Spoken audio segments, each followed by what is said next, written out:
Motelo ni duol machung' ne chenro mag gero udi e pacho ka endi men National Housing Corporation koni giikore mar chako gero udi ma nengogi oyweyo e kaunti ma Mombasa.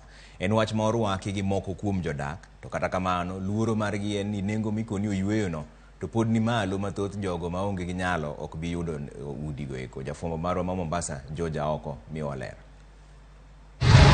Od bura Malikoni en achiel kuom ute bura maduol mochung' ne chenro mar gero udi ma nengogi oyweyo koro geto e kaunti ma Mombasa. Tend bod mar duol no midendo ni National Housing Corporation ne otimo limbe e moko kuom lope mantiere Likoni ka gikone gidwa chako chenro no kod ute 200. We want to negotiate tuone kama naweza kujenga hizi nyumba badala ya kujenga kama ile ambayo tunajenga hii ya gorofa 5.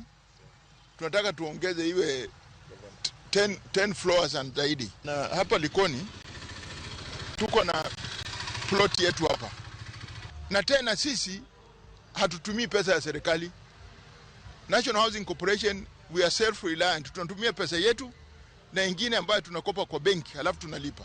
Bodno oyangoni en adieri ni nitiere lope moko magintiere godo gi ywaruok gi tend kaunti ma Mombasa, to kata kamano gidwa chako gedo e lope maonge ywaruok ka girito tieko buche mantiere kaachiel kod gope ma pod gibandho tend kaunti. Wakati tunaongea kuhusu affordable housing, kama tunanunua shamba, hizo nyumba zitakuwa na bei ghali.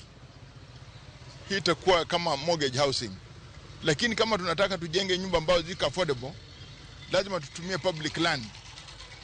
Aidha shamba yetu sisi wenyewe au shamba ya county government au shamba ya serikali. Kata kamano, moko kuom jodak Likoni koni piny owacho osebedo katiyo gi wach jogo maonge nyalo e gero ute makamago, gino makata kamano gikoni ok thor timore bang' gedo. Gichiwo ranyisi gi gedo mag ute mag Buxton Mombasa magikoni thoth jogo mane odar kanyo ne ni kod geno mar yudo utego, to kata kamano gikoni mano ne ok otimore nikech nengo mane oduogo hore. Kama bed sita 1.5 million around there, na one bedroom kama 2.5 million, na 2 bedroom kama 3.5 million. Ingenji kata okucham kata lanji. Idwa dhi daki or no, ani dwar kaka di yud mogo kosid, ani dwar kaka di chul ot mos makony. Wan utego gibro konyo ndio, lakini gibro konyo jomanego. En kaka no wachi ni ng'amanigo mimedo, lakini kaka wan joma ongogo okapar kawan gi hakiwa i utego. Mfano maber man Buxton. Odno chieng' moro luonga na dhi atitich moro iye kanyo, tapenjo ng'amodak. Tokonan deposit donjo kachen laki 3. Koro an jajua kali kaka anuma koiro kama. Ige sirkal gero na ot, nadhi golo laki 3 eka pango odno.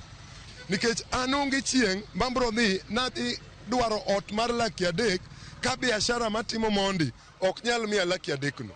Chenro mar gero utego ichan time ute bura 3 ma en Malikoni, Changamwe kaachiel kod Mvita e kaunti ma Mombasa.